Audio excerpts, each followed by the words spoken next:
അപ്പോസ്തലപ്രവൃത്തികളുടെ പുസ്തകം 9-ാം അധ്യായം 20 മുതൽ 22 വരെയുള്ള വാക്യങ്ങൾ വായിച്ചു കേൾക്കാം. Acts chapter 9 verse 22.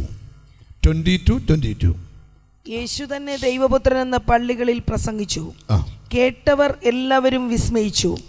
യെരുശലേമിൽ ഈ നാമം വിളിച്ചപേക്ഷിക്കുന്നവർക്ക് നാശം ചെയ്തവൻ അല്ലയോ, ഇവിടെയും അവരെ പിടിച്ചുകെട്ടി മഹാപുരോഹിതന്മാരുടെ അടുക്കൽ കൊണ്ടുപോകുവാനല്ലോ വന്നത് എന്ന് പറഞ്ഞു. ശൗലോ മേൽക്കുമേൽ ശക്തി പ്രാപിച്ചു. യേശു തന്നെ ക്രിസ്തു എന്ന് തെളിയിച്ച് ദമസ്കോസിൽ പാർക്കുന്ന യഹൂദന്മാരെ മിണ്ടാതാക്കി. വേദപുസ്തക ചരിത്രത്തിൽ ശൗലെന്ന് പറയുന്ന മനുഷ്യൻ്റെ രൂപാന്തരത്തെ ഇടയാക്കിയ ഒരു വേദഭാഗമാണ് നാം വായിച്ചു കേട്ടത്. ഞാൻ വചനത്തിലേക്ക് വരികയാണ്. ശൗലെന്ന് പറയുന്ന മനുഷ്യനെ ദൈവം സന്ദർശിച്ച് കഴിയുമ്പോൾ 22-ാമത്തെ വാക്യത്തിൽ എഴുതിയിരിക്കുകയാണ്, ശൗലോ മേൽക്കുമേൽ ശക്തി പ്രാപിച്ചു. യേശു തന്നെ ക്രിസ്തു എന്ന് തെളിയിക്കാൻ തുടങ്ങി. ഒരു നല്ല ഹല്ലേലൂയ പറഞ്ഞാട്ട്, ആർത്ത് വിളിച്ചൊരു ഹല്ലേലൂയ പറഞ്ഞേ. അടുത്ത വാക്യം എഴുതിയിരിക്കുന്നേ, യഹൂദന്മാരെ മിണ്ടാതാക്കി. ഇനി നിങ്ങൾ എന്നെ ഒന്ന് ശ്രദ്ധിച്ചിരിക്കണം. ഈ വചനത്തിൽ നിന്നുകൊണ്ടാണ് അല്പനേരം നമ്മൾ ദൈവവചനം ധ്യാനിക്കാനായിട്ട് പോകുന്നത്. ശൗലോ മേൽക്കുമേൽ ശക്തി പ്രാപിച്ചു. ഇതിൽ നമുക്കൊരു ദൂതുണ്ട്. ശക്തി ഒരിക്കൽ പ്രാപിച്ചാൽ പോരാ, അത് മേൽക്കുമേൽ പ്രാപിക്കണം. ഒരാമയും പറഞ്ഞു തുടങ്ങിക്ക്. ഹല്ലേലൂയ. നിങ്ങൾക്കറിയാമോ, യേശുക്രിസ്തുവും പ്രധാനമായി പഠിപ്പിച്ചൊരു ദൂത് കേട്ടോണം. നിങ്ങൾ ഉയരത്തിൽ നിന്ന് ശക്തി ധരിക്കുവോളം യെരൂശലേം വിട്ടു അല്ലെങ്കിൽ നഗരം വിട്ടു പോകരുത്. ഹല്ലേലൂയ. ഉയരത്തിൽ നിന്ന് ശക്തി. അപ്പോൾ യേശു ഒരു കാര്യം പഠിപ്പിച്ചു, നിങ്ങൾക്ക് എന്താ വേണം? ശക്തി വേണം. ഏതു ശക്തി വേണം? ഉയരത്തിലെ ശക്തി വേണം. ഹല്ലേലൂയ.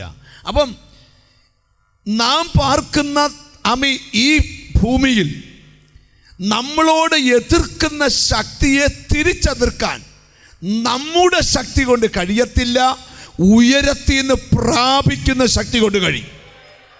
ഓ ഹല്ലേലൂയ. നിങ്ങളെ ചിലർ തോൽപ്പിക്കാൻ നോക്കിയിട്ട് അവർ തോറ്റുപോകാൻ കാരണം നിങ്ങളുടെ മേൽ വ്യാപരിക്കുന്ന ശക്തി ഉയരത്തിലെ ശക്തി ആയതുകൊണ്ടാണ്. ഓ ഹല്ലേലൂയ. അടുത്തിരിക്കുന്ന കൈ കൊടുത്ത പോലെ ഉയരത്തിലെ ശക്തി പ്രാപിക്കണം. Hallelujah, hallelujah. ഞാനിന്ന് ഈ മെസ്സേജിനകത്തോട്ട് പ്രവേശിക്കുമ്പോൾ ഒരു ദൂത് നിങ്ങളോട് പറയാനുണ്ട്. അപ്പോസ്തലപ്രവൃത്തി 2-ാം അധ്യായത്തിൽ യേശു സ്വർഗാരോഹണം ചെയ്യാൻ നേരത്ത് പറയുന്നുണ്ട്, പരിശുദ്ധാത്മാവ് നിങ്ങളുടെ മേൽ വരുമ്പോൾ നിങ്ങൾക്ക് ഈ ശക്തി ലഭിക്കും. ഹല്ലേലൂയ.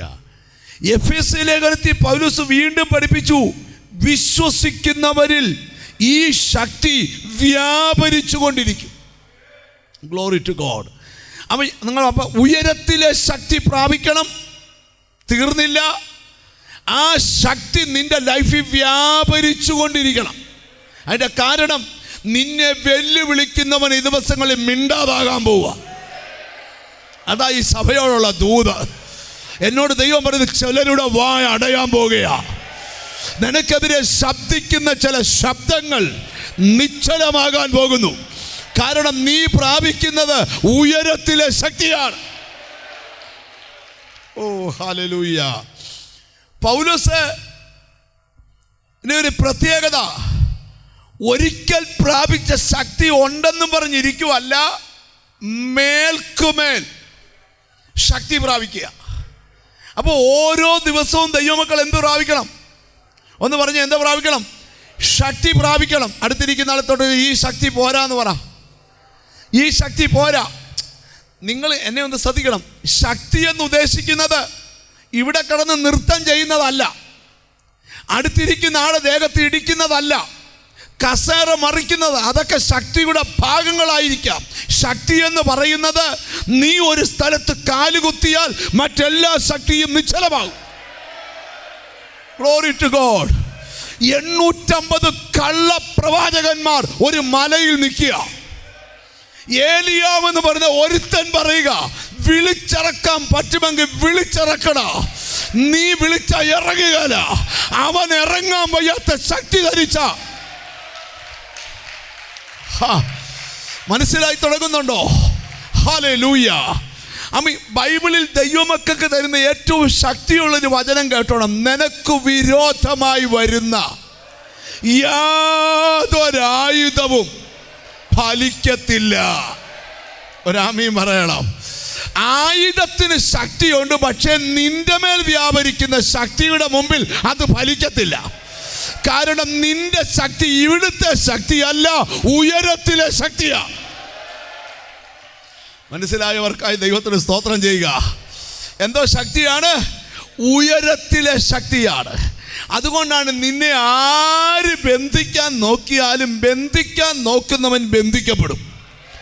നീ ബന്ധിക്കപ്പെടത്തില്ല. കാരണം എന്താ? നിന്നിൽ വ്യാപരിക്കുന്ന ശക്തി ഉയരത്തിൽ നിന്നുള്ള ശക്തിയാണ്. നിങ്ങൾക്കറിയാം, പിതാക്കന്മാര് ഈ ശക്തിയാ പ്രാപിച്ചുകൊണ്ടിരുന്നത്.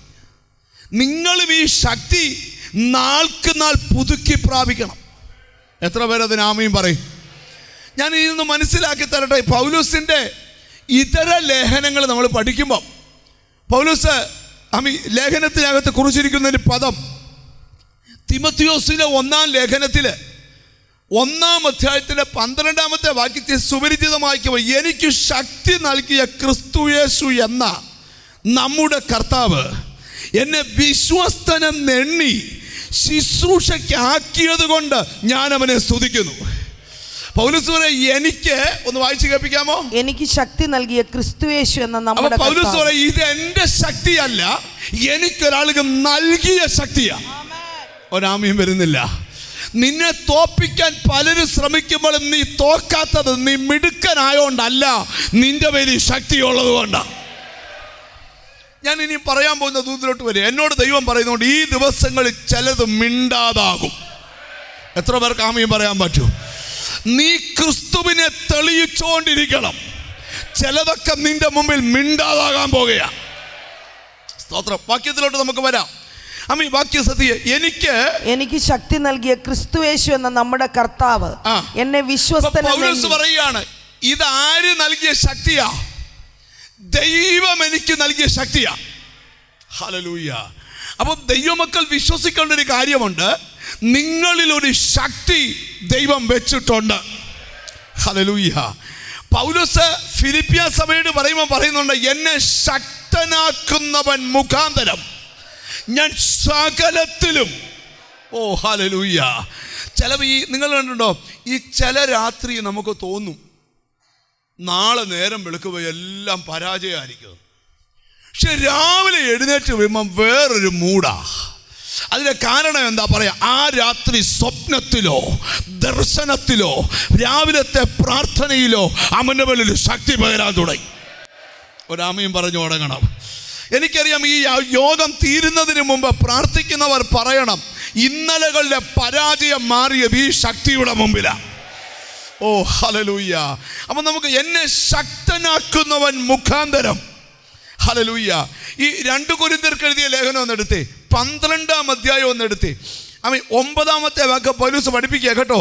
ക്രിസ്തുവിൻ്റെ ശക്തി എൻ്റെ മേൽ ആവസിക്കേണ്ടതിന്. 2 കൊരിന്ത്യർ 12-ാം അധ്യായം 9-ാമത്തെ വാക്യം പകുതി മുതലാണ്. ആകയാൽ ക്രിസ്തുവിന്റെ ശക്തി എൻ്റെ മേൽ ആവസിക്കേണ്ടതിന്. ആരുടെ? ക്രിസ്തുവിന്റെ ശക്തി. ആരുടെ ശക്തി? ക്രിസ്തുവിന്റെ ശക്തി. ക്രിസ്തുവിന്റെ ശക്തി ആരുടെ മേൽ? എൻ്റെ മേൽ ആവസിക്കേണ്ടതിന്. എന്ത് ചെയ്യുക? ആവസിക്കുക. ആവസിക്കുക എന്ന് പറഞ്ഞാൽ നല്ല മലയാളം വന്നു വസിക്കുക. ഒരാമയും വരണം. ഞാൻ ഇന്ന് ഇവിടെ ഇരിക്കുന്ന ചിലരോട് ദൂത് പറയാം, നിന്നെ ഒതുക്കാൻ നോക്കിയവർ പരാജയപ്പെടാൻ കാരണം നിന്റെ മേലൊരു ശക്തി വന്നു വസിക്കുക. ഓ ഹല്ലേലൂയ. മറ്റുള്ളവരെ നിന്നെ നമ്മി വ്യത്യസ്തനാക്കിയത് വലിയ വീടല്ല, വലിയ കാറല്ല, ഓലപ്പരയല്ല. വ്യത്യസ്തനാക്കിയത് ഈ ശക്തിയാണ്. ഓ ഹല്ലേലൂയ. പണ്ടൊക്കെ 2 ദൈവത്തെ വിളിക്കുന്നവർ തമ്മിൽ കണ്ടാൽ ചോദിക്കുന്നൊരു ചോദ്യമുണ്ട്, പരിശുദ്ധാത്മാവിനെ പ്രാപിച്ചാന്നോ? എന്തുവാ? പൗലോസ് ഒരിക്കലും ഒരു സഭായോഗത്തിന് പോയി. എവിടെയാന്ന് പറയാമോ? എഫെസോസിൽ അവിടെ ചെന്നപ്പം ഹായ് ബായ് പറഞ്ഞു പോയെന്നല്ല, അവിടെ ചെന്നേ ചോദിച്ചു, നിങ്ങൾ വിശ്വസിച്ചിട്ട് പരിശുദ്ധാത്മാവിനെ പ്രാപിച്ചോ? ഞാൻ ഇവിടെ ഇരിക്കുന്ന ചിലരോട് ദൂത് പറയാം, ഹല്ലേലൂയ, വിശ്വസിക്കുന്നവർ പ്രാപിക്കുന്നതാണ് പരിശുദ്ധാത്മാവിനെ. ഓ ഹല്ലേലൂയ. ഓരോ ആരാധനകൾക്കകത്തും ഭയങ്കര ദൈവസാന്നിധ്യം ഞാൻ കാണുകയാണ്. ഇന്നിവിടെ ദൂത് പറഞ്ഞുകൊണ്ടിരിക്കുമ്പോൾ ഞാൻ പറയാം, നിന്റെ സമ്പത്ത് മുഴുവൻ ശൂന്യമായാലും പേടിക്കരുത്, നിന്റെ മേൽ പരിശുദ്ധാത്മാവുണ്ട്. എത്ര പേർ വിശ്വസിക്കുന്നുണ്ട്? നിന്റെ മേൽ പരിശുദ്ധാത്മാവുണ്ട്. അളക്കാൻ വയ്യാത്തൊരാത്മാവ് നിന്റെ മേൽ വ്യാപരിക്കുന്നുണ്ട്.